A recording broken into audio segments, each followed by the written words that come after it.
All right, all right, all right. Hey, y'all, hey, y'all. We are in the building. Come on in, come on in. It's about 10 minutes late, but listen, we got it straight. We here, okay? We are up in here. Y'all know what to do. Hit that subscribe button, subscribe, like, share. Yo, we are here. It's Friday. Thank you so much for tuning in. Listen, we got a lot going on tonight, okay? But before we get started, drinks up, drinks up, drinks up, drinks up to that king right there. This drink of the night, KiKi's concoction of the night, is called Taser. And we're going to get right into it, okay? But before we do, let me introduce our special guest. He is not a stranger to the Damn Shame podcast. Y'all, this is none other than Mr. Brandon Pope, okay? Yeah. Brandon Pope, he hails from Baltimore, Maryland. He is a father of three, and he is the host of his own podcast, the Winner's Circle podcast, right? What'd you say? Yeah. One. Yeah, the number one networking show. The number one networking show, okay? So y'all tap into him, the Winner's Circle. Look him up on all social media platforms. One fun fact about Brandon that I want to share with you all is that he is a Bible college dropout. Yeah, for sure. But that's okay. He know that word, right? And once you get it in, It's a journey of authenticity. That's why it's so special. that's what it is. That's what it is. Let me tell y'all. Tonight we got a serious topic and we're going to try to, go deep into it. Our show tonight is called Save Our Kings.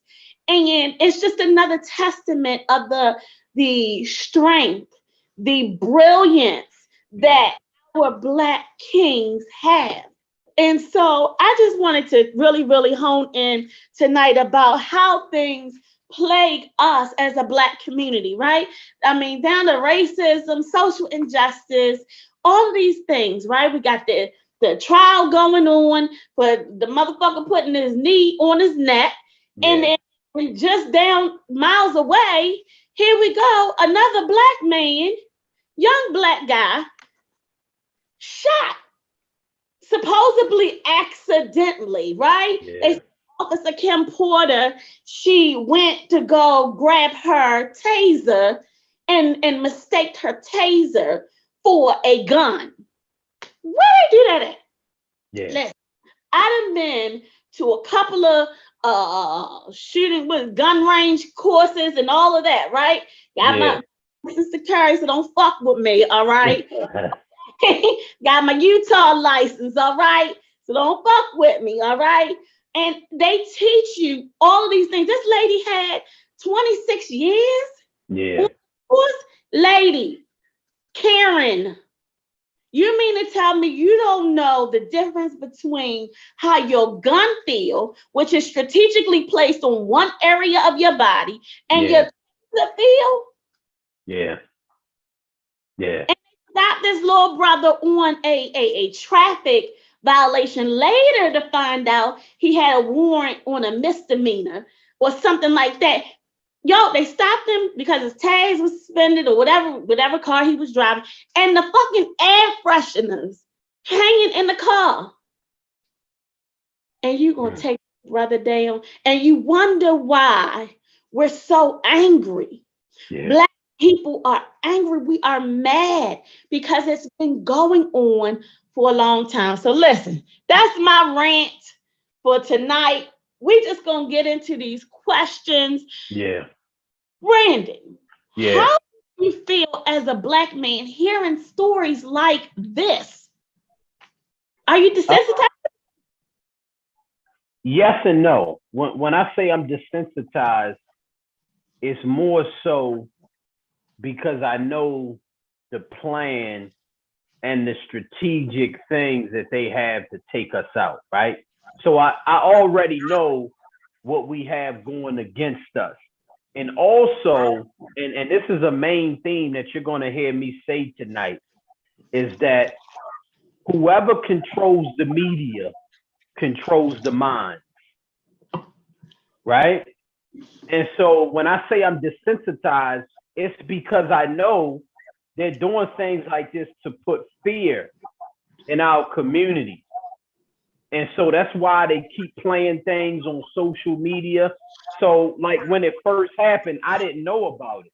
My 13-year-old son, he came to me and he said, "Hey, did you hear about it?" And I said, "No, I didn't," because, I try to stay in the zone to keep my spirit full of faith because, we have to travel the roads, right? And so the Bible tells us to fear not. So I try to move without being in fear, but also being aware of my surroundings. So, I just said, man, it's unfortunate because it's another situation, another brother gone. And most likely this officer is going to get off because they're going to find some loophole and she's going to be set free. Would you say that you are desensitized with all of this? I mean, we hear it so often. Is it like, damn, another one bites the dust, or what are you trying? What are you doing? Because I heard. For me personally, it inspires me to really take my mantle and my mission in life, right, and to inspire other people, right? Because the issue is that us and our culture, we have to be in position of ownership. We have to have people in government. We have to have a multitude of people for us to win, right? When you look at the Jewish community, they have so many people in powerful places that you never hear things like this going on in the Jewish community because they got lawyers, they got judges, they got money, and they controlling things. You know what I mean? So we as a people, we have to get ourselves in position so we can fight the way they fight and we can start to take charge and move in our communities like we need to. So I'm desensitized in the sense of I'm not moving in fear, but it's like, okay, marching is one thing.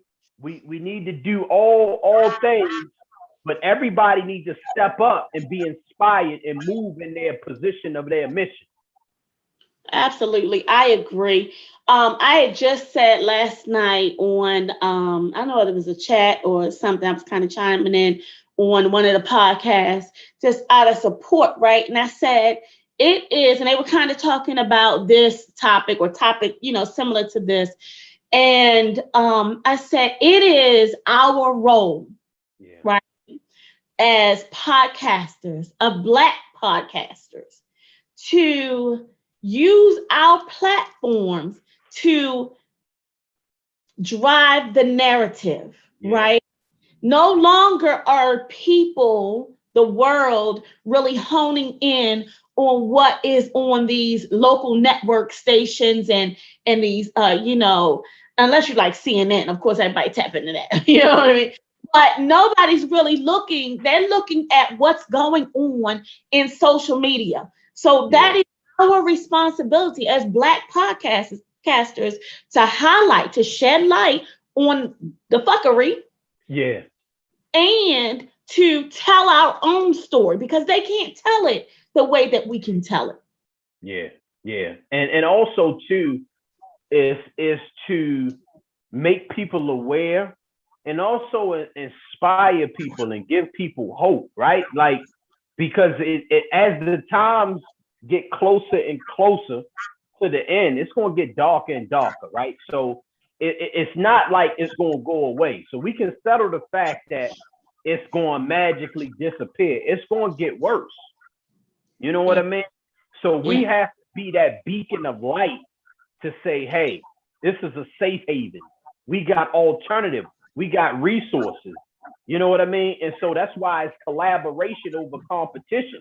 I can come on your podcast, vice versa, and it's us sharing out resources. That's it.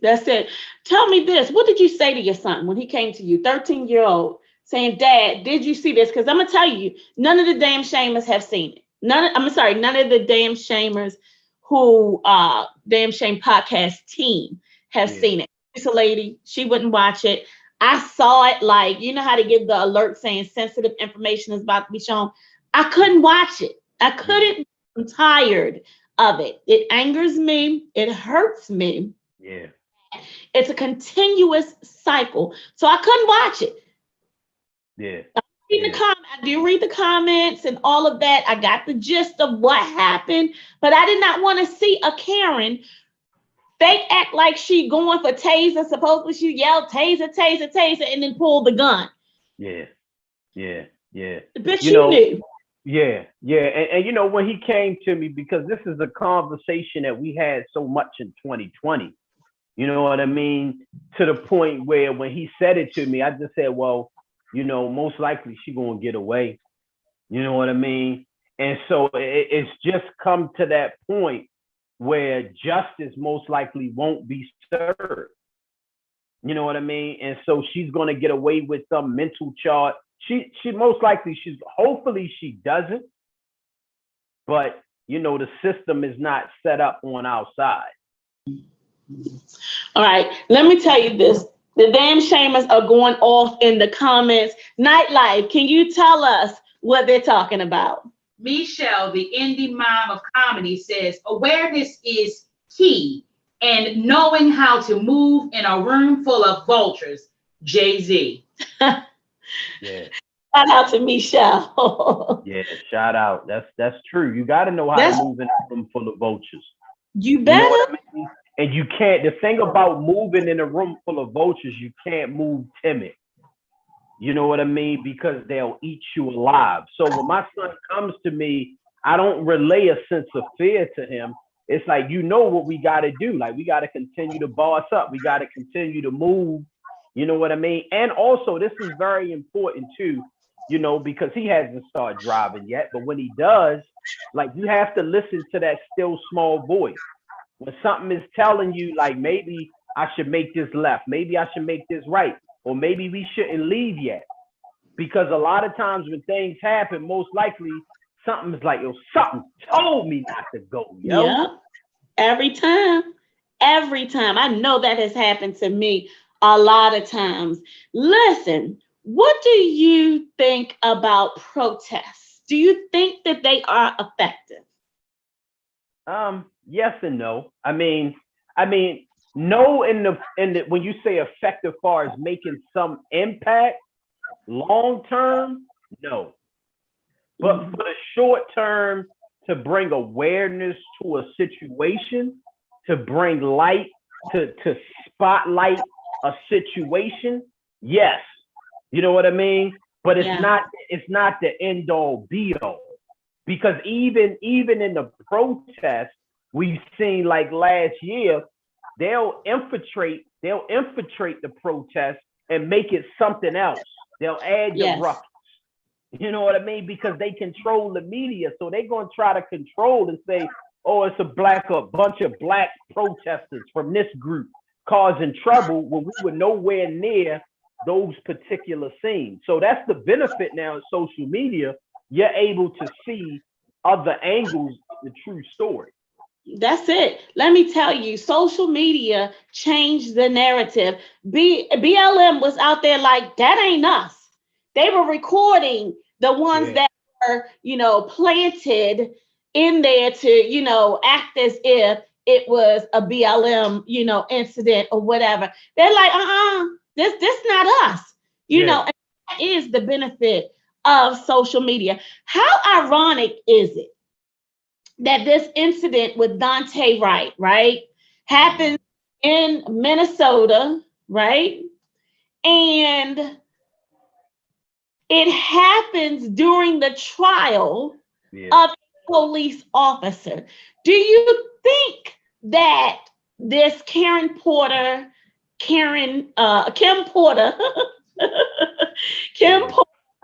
aka Karen, was doing it strategically to say, you have put one of my people on trial for some bullshit. So this is payback. Taser, taser, taser, and you pull out your pistol. I would say I would say mad. Yeah. Yeah, you know, they mad, but I would more so say that even when it comes to white folks, when it comes to their media, you know, they portray us as animals, barbaric. So they're also programmed as well. So when they see us, it's either fight or flight. So she knows that the situation is tense, and you know, being approached in that situation, mentally she just wasn't where she needed to be because you already knew what the situation was. So I think it's just more so, you know, also that they're angry, but it's just she's in a position where she's desensitized to us being human beings. She looks at us. She looks at us as prey, and knowing that she can get away with it. Because to even say that, you know, you mistaken your gun and your taser when you have over 20 years of experience, you're not a rookie. So that doesn't even sound logical. I read something that said that somebody on some national panel for the police said that this type of mistake happens. I think this is the 10th time out of 10 years or something like that, that this has ever happened and all of that. I just think that it might be a little payback, if you will, for you know, the fact that my boy in blue is sitting and being in this public trial, you know. And it also shows you the environment up there, right? Like, for this to happen during trial, you know, within a certain time span away from, it lets you know the environment up there is not right. It's not right. It's not right, not only up there, but in so many areas. You know, about Virginia with the lieutenant, South Carolina, where the boy was just walking in the neighborhood. You know, come on, when does it stop? It is this, you know, they have this sense of entitlement. I really feel that there is this direct connection with, let me, you know what? I'm not even going to say it. Do you think there's a direct connection between these kinds of shootings and lynchings that happened back in the day? Yeah, because it's the same entitlement, right? It's that same, we own this territory, you shouldn't be here. I mean, even with the guy in South Carolina, he said, why are you in this neighborhood? Like, and the young man was like, I mean, I'm going here, I'm going there. And so this is where, when we talk about saving our kings, like how we have to be proactive, right? Because this is where we have to have those after school programs for protection. You know what I mean? Because if that guy would have physically assaulted him, like physically, he was a lot bigger than him. But if that young man was trained in martial arts, he could have handled himself if it went there. So this is where the conversation is. When we talk about saving our kings, we got to be proactive. You know what I mean? Like, you should be able to teach your daughter how to go to a gun range. You should be able to teach your son how to go to a gun range, because they're doing it in their culture. They're taking them 10 guns. They damn sure are. They teaching them how to load them rifles and go out there and have a nice good old time with their guns. Nightlife, what they saying in the comments? All right, so we got KM who says, yeah, desensitized to us being human beings, you know, that. And then Nicole Jackson says she totally agrees with you, Brandon. That's the effect of systematic racism. She doesn't think that it's intentional. It's racial profiling and negative stereotype. Yes. So Miss Jackson does not think that it is intentional, and I'd have to say that it's innate. They grow up. Yeah. Us. It's in their DNA. Do you understand? It's a legacy that follows them, a way of thinking, a mindset. It takes just one family member to sway that conversation, and then it's like, oh, okay, yeah. We don't like them. Well, because you know, we're programmed so young. Like in school, when we look at the history books, they always start at slavery, right? So they're already programming us from the beginning not to see ourselves as kings. They're programming the Europeans, however you want to call them, they're programming them to have that hierarchy in society already, right? And so when we come from certain environments, low self-esteem, it's just piling on. Single parent families, not active. And so then we go out in society, and then they already see us as the aggressor. And then now we are already sometimes coming off even aggressive. So that energy from the beginning, it doesn't mesh. It doesn't mesh at all. And so you're not going to have a positive situation at all, because most time people get pulled over, they're already on the defense. Yeah. Yeah. And that's a damn shame. It really, damn shame. It is. And it's sad. And you're right. We need more programs for our youth to be able to, let them know that we didn't start with slavery. Yeah. This is how you conduct yourself when you are faced with an incident like this. It is so many layers and dynamic to it. And it takes a village. All of us, whether we are, behind this camera or we're in the chat, all of us have to do our part to say, young brother, young sister. Yeah. I know sometimes they don't want to hear, oh, you OD, oh, man. Yeah. Oh, no, listen, you see what has happened. You see what's going on in the world. Do not turn and think that it cannot happen to you, that you can't be the next one to be on that list. You know what I mean? And to everybody that's under the sound of our voice, like, you got to understand that everybody plays a part when it comes to, like, some of you guys are sitting on some great ideas, right? That could really impact our community, that could save a lot of people. So whoever's listening to this, if you got an idea, you got a book you need to write, you got anything, you need to stop procrastinating, get off your ass and get it done. Like, find someone that can help you bring this vision to pass.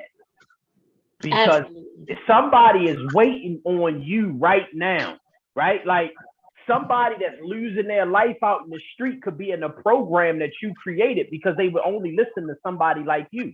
Like, everybody got a story, everybody got a past, and everybody's not going to relate to me. Everybody's not going to relate to you, but they may relate to the prostitute that was a prostitute that got her life together. Period. So that makes a difference. Absolutely. I'm telling you, it makes a difference. It does. And the information that you are telling us, it is true. Listen, I know during this pandemic, damn Seamus, like, I said, oh, I'm going to start a podcast, right? And just get on here and talk shit. Who knew that I would have to talk about a George Floyd incident, a Dante Wright incident? There will be many more incidents, the 45 and his craziness. Who knew that we had to talk about a pandemic? But we use our platforms, we use our voice, my little iPad with the little ring light, and hopefully to get a message through. And that's what it's all about. I mean, if I can do it, to be like, why do celebrities say that all the time? If I can do it, but it is true. Like, a girl from Baltimore who had low, decent upbringing, but come from humble beginnings, from Baltimore, black man from West Baltimore. Tell them. Yeah, because it's the truth. Like, you got to think about, you never know who's going to be that person to make the impact on the person that had the big impact. You know what I mean? Like, we talk about Malcolm X, but what about the guy that inspired Malcolm X to take the course? What if that guy didn't, you know what I mean? Like, one water, one plant, but God give the increase. So you don't know if you planting the seed or you watering the seed. All has equal value. So just do your part. Just do your part.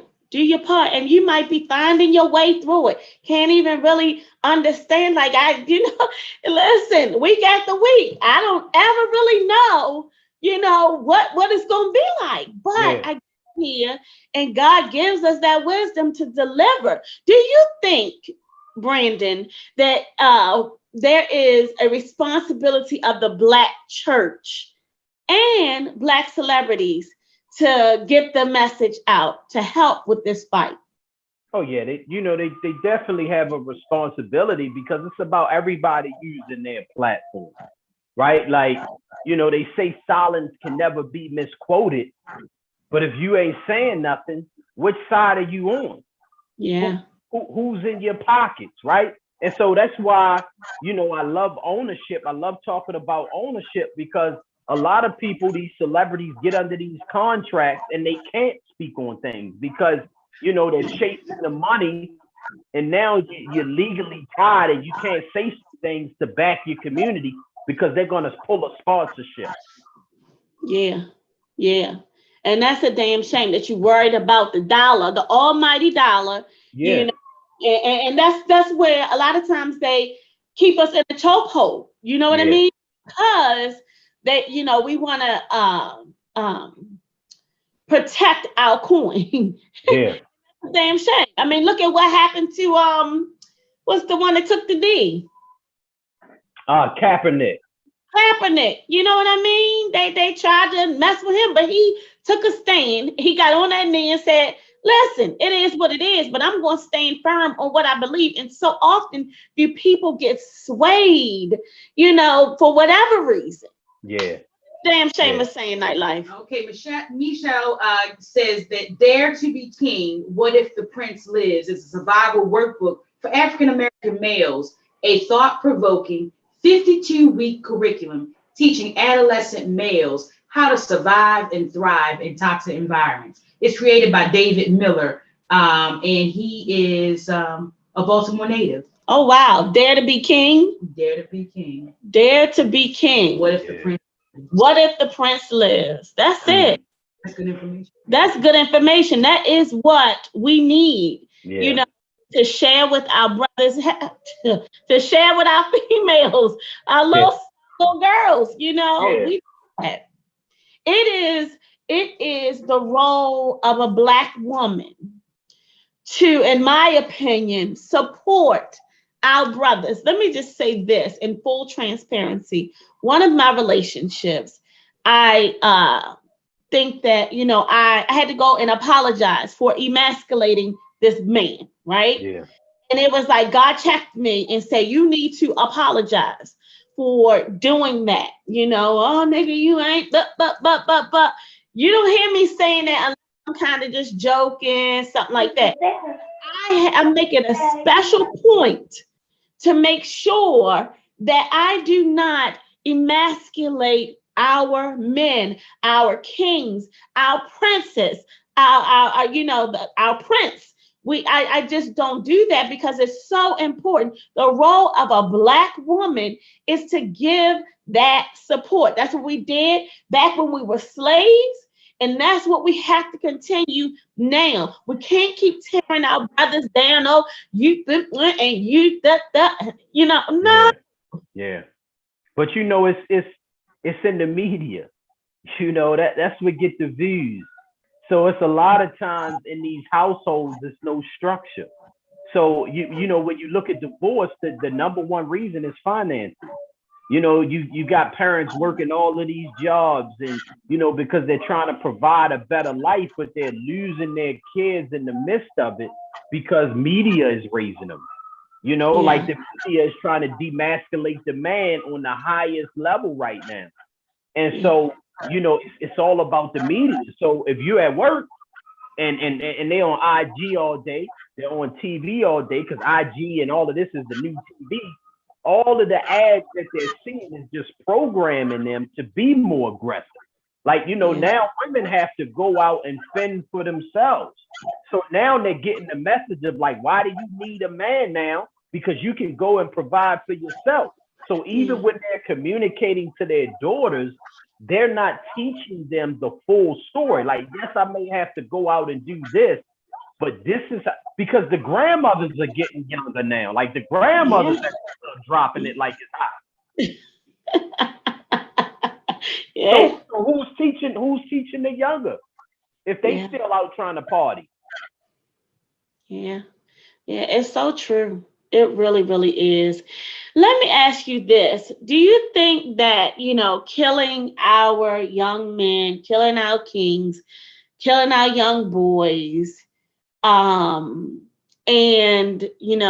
putting them in jail for bullshit, and giving them like ridiculous sentences, is that another way of separating the Black family and like really wiping out our race? Because if they can't be here with us, we need the sperm of a Black man. Yeah. We need that. That's important. Yeah. Black man, call me. I need that. I need that. Okay. But they get ready to blow up your inbox, literally. But the thing about it is when you look at the track record of how, like, when they brought crack in, and then it was just a trickle effect. So we're still feeling that impact from the 80s. You know what I mean? And then so it's just trickling down. So now when men come home, now they can't find a decent job. So now they're resorting back to an old lifestyle. So that's why I said that people need to activate their ideas, because I've had people on my show that have felonies and they've been in jail, but now they've started trucking companies. They've started other things to say, hey, look, I've created this business, so now I can employ people that have felonies. And so that's what I mean. Like, we got to get off our ass and do the jobs and create the organization. So when these guys come home, they can get a job, they can create a business, they can learn a trade, learn a skill. So now they can take their place in the household. Absolutely. I just had this conversation also about how we grew up. I know for me, it was, I came from a single parent home, right? I saw my mother work 3 jobs. She didn't have time to preach to me and teach me about different things of how to grow your money and all of that, because she was too busy trying to make $1 out of 15 cents. You understand what I'm saying? And really trying to feed us. She'll tell you her story of how, I had to catch a bus and walk X amount of miles and pushing a stroller, and the rain was behind me, and I was walking down the street, and I would sit at the daycare. She'll tell us all the time. We can quote her story, but she said she would sit at the daycare so that the daycare provider feed me, and then she would go home and eat whatever, sit around like she talking and stuff. But she didn't have time to teach me how to grow my money, how to start a business and all that, because she was merely just trying to survive. So now I think that we are in a generation, especially with our generation, where we can teach them, how do you start your business? We used to do lemonade stand and fish fry and all of that, but it's still, I don't know, for me, I didn't connect the dots and how to really grow and invest and build and take that. And so I think that this generation that's coming up behind us now get it, how to grow. You see them on their phones and they investing in stocks and stuff like that. I believe that the we're turning a corner slowly, but we're turning corner, and a shift is being made so that we don't have to rely on their dollar. We can spend our dollars. Because we spend the most, right? Like, but our money circulates the least in our community, right? Like the Asians, they come in, they create corner stores, so as soon as we get it, we go spend it, but they circulate it in their community. Like I went to Northwestern in the Jewish community. And so, you know, we got the largest Jewish market on the East Coast here. And so, you know, they circulate their dollar in their community. And so we just got to get to that point. Like you said, we're turning a corner. Like even in the music, they're starting to talk about investing. You know, you look at somebody like Rick Ross, like you may not agree with everything they do because it's entertainment at the end of the day, but they're trying to make a conscious effort to talk about, hey, I'm buying Wingstop because I damn sure love me some lemon pepper wings. But that's what it's about. And it's going to take those kind of influences to really, you know, drive the point home that we have to build our own financial freedom. You know what I mean? Yeah, and we gotta stop looking at each other as competitors, right? Like that's why I always say it's collaboration over competition, because like you have to really look at yourself and know that you are abundant, right? You have to look at yourself in abundance. And a lot of times, because we come from the backgrounds where everything is scarce, we breed this scarcity mentality. So it's like, I don't want to share with you because you might steal it and then that might take me out of business. But the law of reciprocity, the more I can give you, the more I'm going to get back. And so we got to live in that abundant mindset and say, hey, the more game I give you, the more I pull out, the more that's going to cycle back into me. That's it. That's it. I just watched somebody's live and he's a real estate investor, right? And he was just on his bike and was telling this story about, you know, look, y'all, and he was breaking the numbers down. If I go and I buy a house and I flip the house, here's what you do: the ARV, the after value, the riding his bike, right? And I know that this is a Black brother riding his bike, but I know some others that are charging thousands of dollars to share that same information. Now, I know people have to eat, you know, you want to create that, but at some level of responsibility, accountability, we must give those nuggets without thinking that we need to get $1 out of it. You know what I mean? $1's going to come. Each one, 3, 4, and it's you're going to get it back in return, because that's how God created this thing. That's how he created us, right? Yeah, it's a system. It's a system, just like gravity. If you jump on the top of the building, whether you're white or Black, if you jump off, gravity is going to pull you down. So it's just laws that work that he put in place, right? And so that comes back to that abundant mindset.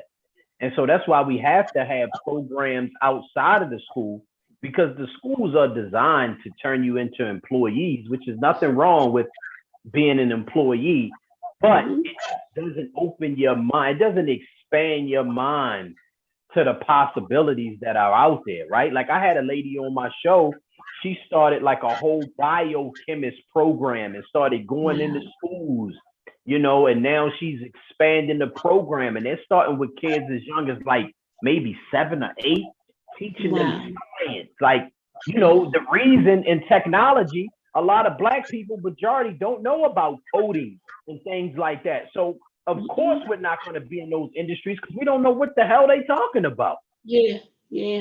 And let me tell you, in other countries, they learning it in grade school. You know, some shit I learned in college, this motherfucker's like, oh yeah, I had that, and you know, when I was in the 6th grade. Well, bitch, teach me, okay? Yeah. And it's about, you know, that's a lifestyle. It's about making it a lifestyle, right? Like learning has to be a lifestyle, not like a moment in life. Yeah. And we need to instill in them that we always have. You know, we never stop learning. You stop learning when you did, because we can always gain something from someone. Speaking of learning and training and all of that, do you think that there is a breakdown in the police department when it comes to training? You know, incidents that happened with Kim Porter. You know, could that have been something that's prevented, you know, if there was better training in the police department? No. The training has nothing to do with it, because it's already their preconceived ideas when they come into it. So I could teach you all the best ideas and safety mechanism, but in your subconscious mind, when you see a black man, I can't change the way you've already been programmed to see me. So the train, we can spend millions of dollars on the training,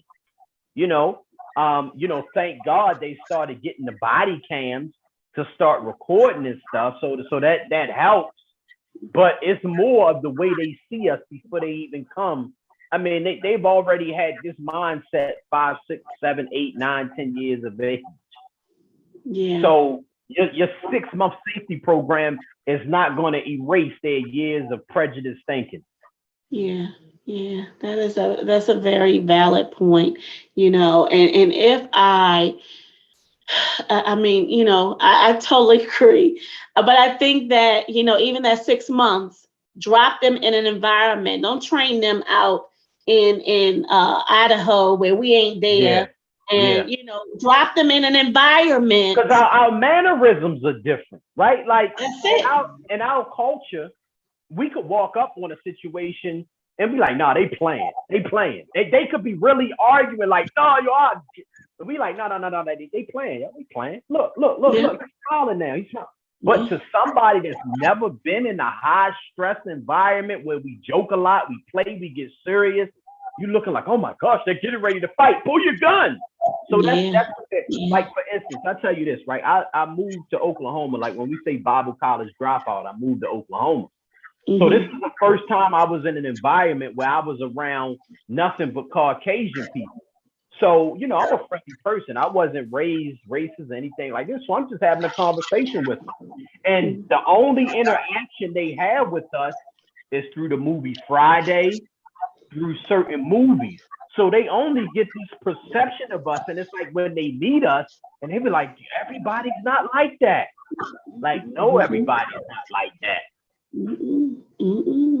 That's a damn shame. But you're exactly right. They only get to see what's on TV if they have not been dropped into that environment. I remember being in Vegas and getting on the elevator, and the little girl was like, "Look, Mom, she's black. Look, Mom, she's black." Yeah. And the mom was like, pulling her close or whatever. And I said, "Yes, I am. Yeah. How are you?" Yeah. So I can't, I don't know what the history, the story behind all of that is, but what I can tell you is that we need to embrace those opportunities. Yes, I am, but don't fear me. Hello, little girl. Yeah. And it's just so we got to do our part in educating and, letting them know that all of us are not animals. Shit is everywhere. Jeffrey Dahmer's ass was white. It was, I think it's somebody they looking for now in our area in a white van, and they say it's a white man, and he trying to duck kids that are 12 years old. White. Yeah. I want your damn kids, okay? I'm gonna drop their asses off. I'm not for your kids. It's true. So you talked about body cams, right? And the whole idea, the whole concept of that is to kind of, assure us that they're following the proper protocol, right? You hear these stories of, the body cam wasn't working. Oh, they forgot to turn the body cam on. The body cam goes to a mainframe. The mainframe could be erased. You understand what I'm saying? It's so how effective really are these body cams? Well, nothing is 100% sure. It's just one of those things where it's a step in the right direction to maybe capture something. Like it's definitely not the end all be all. Because like you said, if they want something to disappear, they'll make it disappear. You know what I mean? And they'll drive it in the media to the point where if you hear it 30 times, then they'll try to make you believe it. That's why you just got to turn that shit off, because all of that shit is just trying to program you for one big lie. Yeah, that's so true. Nightlife, we got some comments. Yep, sure do. Miss Jackson says she does think she thinks that the policing approach is more violent compared to other countries. She said, and that could be fixed, but she does agree that the underlying issue is the racism and the prejudice. And then the question is, what should our Black churches do to help with this whole situation? What should our Black churches do to help with this situation? I'll let my guests go first. Oh man. You know, they a lot of them, they got to start thinking outside the box and connecting with the younger generation, because a lot of the big churches, the senior pastors and stuff, they're older. You know what I mean? Like nobody's coming to church or you dress in a suit. Like, you know, I know other places that have 20,000 members. You know, the pastor comes in a button up. He may come in a hoodie, because we got to get out of this idea of a look and start looking at inside of a person. So that's one. They got to start thinking outside the box, and they got to start collaborating with a lot of other organizations that are out here doing positive things. Like, it's a lot of what you call it, a lot of separation in the church, because you don't speak tongues. I'm not going to associate with you. You believe this part of the Bible, so I'm not going to believe. So we got, it's a division. That's the word I was looking for. It's a lot of division in the church. So we got to put those differences aside. And like some churches that may believe in speaking tongues and may not, they need to come together, because they may be great with impacting the youth, and you may need something from that member of the body of Christ. That's why it's a body. That's it. That's it. You talked about how the pastors are dressed. Yeah. And you know, we've had that discussion. And how they're living. And how they're living. Yes. Right? And so that's why I always say Bible college dropout, because I wasn't ready to make that commitment.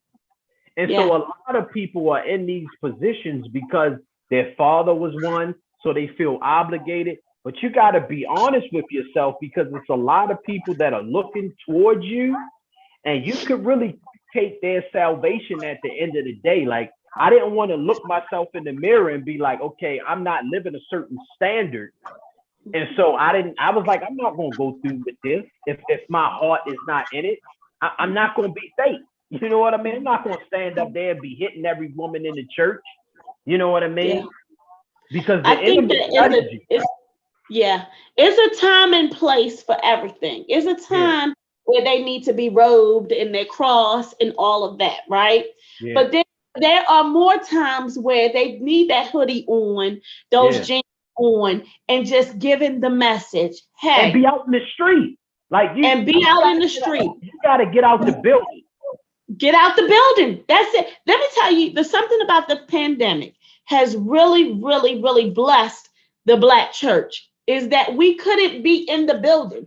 We had to use these social media platforms. We were forced to change our perspective. Yeah. Traditional church in the Black community looked like. That's designed by God. Do you understand? Yeah. Make anything happen just for rhyme or reason. He wanted the Black church to connect with people, because we all need it. Young ones to the old ones that have been going to church for years. Just tradition, out of formality. Oh, I'm going to sit here because that's where I'm supposed to sit, and I'm only going to speak to the people that are on my row and all that. No, we are called to be so much bigger than that. And it's the responsibility of the Black church to be more relatable, to deliver God's word. Let me tell you, every time Damn Shame Podcast does a show, we open in prayer. Before we go live, we open in prayer. That is so very important. And when the message that producer lady prays about is that we hope that God gives us the words to bless somebody in all of our,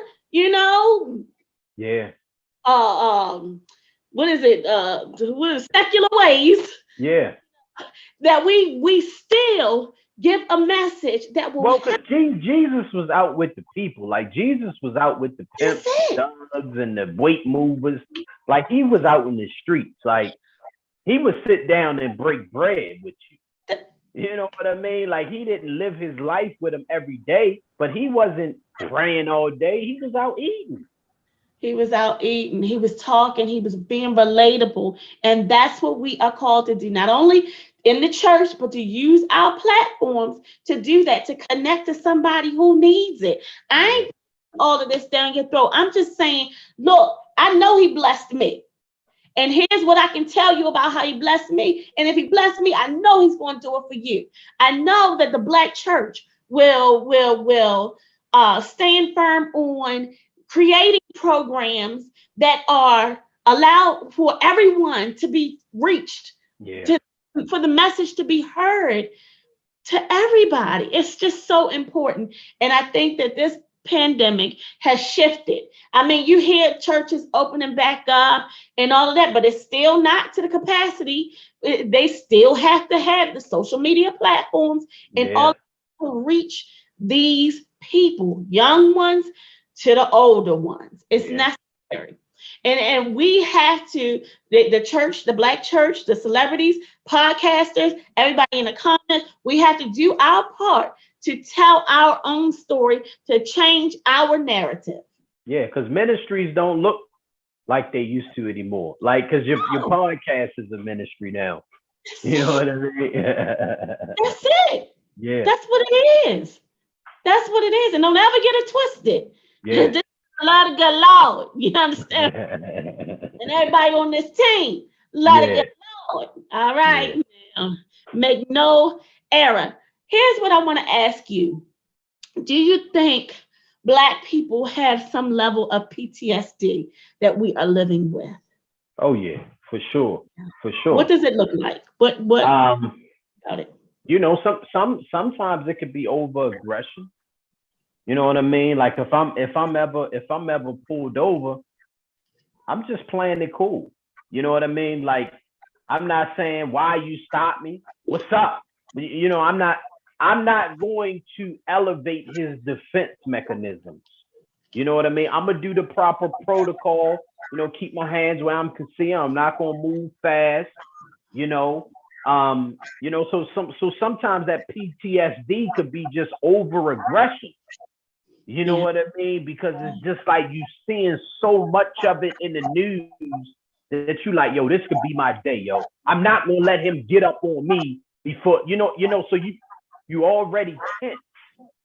You know Yeah. what I mean? Or it could be in reverse. It could put you in a state of fear where it makes you timid. You know what I Yeah. mean? It comes a Yeah. time where you have to stand up for yourself. You have to be assertive.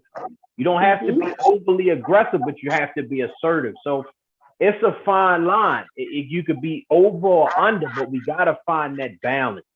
You Yeah, know? definitely. Definitely. We come across, they'll say, oh, she's angry or he's angry. And I said, please don't say that. You don't Yeah, know well enough to know when I am angry. But what you can know, and rest assured, is that I am highly spirited yeah, and my delivery comes from a place of that. In yeah, that, I'm passionate about the things that I say, the messages that I'm giving. So yeah, no, angry. Angry is not this. You yeah, know, listen, I read them like OMG. yeah. And I and hate that's that. where What like you learning human behavior is a great thing, like for both sides. Because sometimes, even if you're the same color, same culture, like sometimes women can just get catty with each other. Like a black hmm officer could pull you over and she just not having a bad day and y'all could kind of get into it. So Yeah, like you said, it's very important for you to read the situations. You know what I yeah. mean? To at least try to alleviate as much as you can, but it still doesn't excuse anything crazy, but try to alleviate as much as you can. Absolutely, absolutely. You just dropped something in my spirit about emotional intelligence.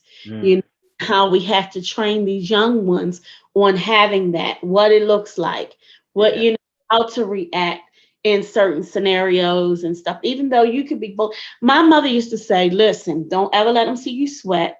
You go Mm-hmm. bathroom. This is, don't cry in front of them people. Don't you go in the bathroom, you get yourself together, do whatever you need to do. And when you come out, you're poised, you hold your head up, and then, you keep moving. But you don't Mm-hmm. let them. And I have adapted that mindset, that way of moving throughout my whole life. I had Yeah. to let them see you sweat. Yeah. Yeah. That's It's very important. important. Absolutely. Do you think the core of all this, I think we talked about fear and but why do they really fear us when they have so much more? They have more resources, more opportunities. Well, it's said that they have, they're given things on a silver platter. Why fear us? Because they're programmed to. I mean, like I was watching a cartoon with my youngest sons, and I think it was like Zootopia, and it was like the wolves, and they were kind of like depicting like the certain animal species to be vicious, and so they were lying because they were doing certain things to kind of dictate it, and it was like even when you look at the cartoons, it's just like all of it is they're programming you to either be in fear or to think you're superior. Yeah. So, a lot of times, because you got to understand the higher ups are the ones that's the puppet masters. Yeah. Yeah. That 1%, that group that nobody knows, but they're the billionaires pulling the strings, like the pandemic. Oh, did I say the pandemic? I'm sorry. That's a bad. I'm sorry, I didn't say that. Yeah. Yeah, yeah, yeah, yeah, yeah. The pandemic. Listen, we could Yeah, go on about that now, and that yeah, is a damn shame. yeah, Really, really is. I'm telling you. Listen, every time that you join us here at Damn Shame Podcast, you always dropping so many nuggets. And when I thought about saving our kings, I said I got the right person for I this show. appreciate that. And I appreciate you coming on, being willing to share and have authentic, candid conversations because people need to hear this. We all need to hear this. It's always Yeah. something that we can learn from one another. So Brandon, tell the damn shamers how they can get in touch with you. I'm mainly on Instagram. Pope the Blueprint. That's my last name, the Blueprint. I'm a huge Jay-Z fan. So that's where the blueprint came from. But just Pope the Blueprint. The Winner Circle is my podcast, where I focus on Black-owned businesses. My goal is to connect with Black-owned businesses in all 50 states. So right now I'm at like 16. I've been able to network and connect with 16 out of the 50. And so, it's all about like when you think about the Chipman circuit and how, we were able to go around and start to network and spend money. And so that's part of my mission now.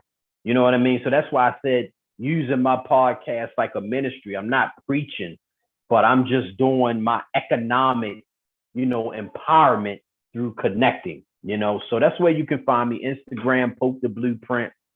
And so I appreciate you having me on. Absolutely. So you have this network. When do you are you on your own podcasting platforms, right? Yeah, I'm on Spotify. What's the other one? Apple Podcast. You Okay. can YouTube and subscribe to I have over like 140 episodes that you can tune into. So I'm thinking about striving for like 200 episodes in the first year. Um, Hey, you know what I mean? I'm just messing around with it. I got like 3 months left, and so I might strive for that, but who knows? Who knows? But I'm that's gonna what's tell you, up. but I'm gonna tell you who inspired me though. We talked a little bit about DMX at the beginning, right? And so, like you said, you're a huge DMX fan, and it was like when he passed, it touched me here, right? Because his whole life, he just gave you everything he had. You know what I mean? And That's so it. when it took me a while to start listening to his music as he passed because he put his full life into his music. Yeah. And Yeah. so it's like to honor him, like we just gotta keep going and keep speaking from our heart, man. Absolutely. You know what? I honor DMX because he wasn't afraid to be raw and transparent in his love for God. Yeah. That's what it's all about. You know, at any given time, he could drop a prayer. I listen to the prayers now and I'm like, oh my gosh. You know, they were so deep Yeah. and so real and authentic and all that, regardless of his message and his music and all of that. He spoke from a place that was really true to who he was, a Yeah. testament to his love for God, despite all of the shit that he was dealing with. I can't wait to do a show on, you know, substance abuse and what that looks like because Mm. all have been impacted. We Yeah. all have family members who have been impacted. So that's coming soon. That's coming soon. I got to get in a place where I can have that conversation because it Yeah. is near and dear to all of us. And I want to make sure that when I do it right. You know what I mean? Yeah. Yeah. So listen, y'all, you can find Damn Shame Podcast on all social media platforms. Listen, thank y'all for watching. Thank you for tuning in. Brandon, thank you so much for being here. This won't be the last time. You are no stranger. Look, you like family, you know. Yeah. Yeah. I'm still waiting to be on the winner circle. Shit, am I a winner or not? Well, you gotta answer the messages I be sending you. No.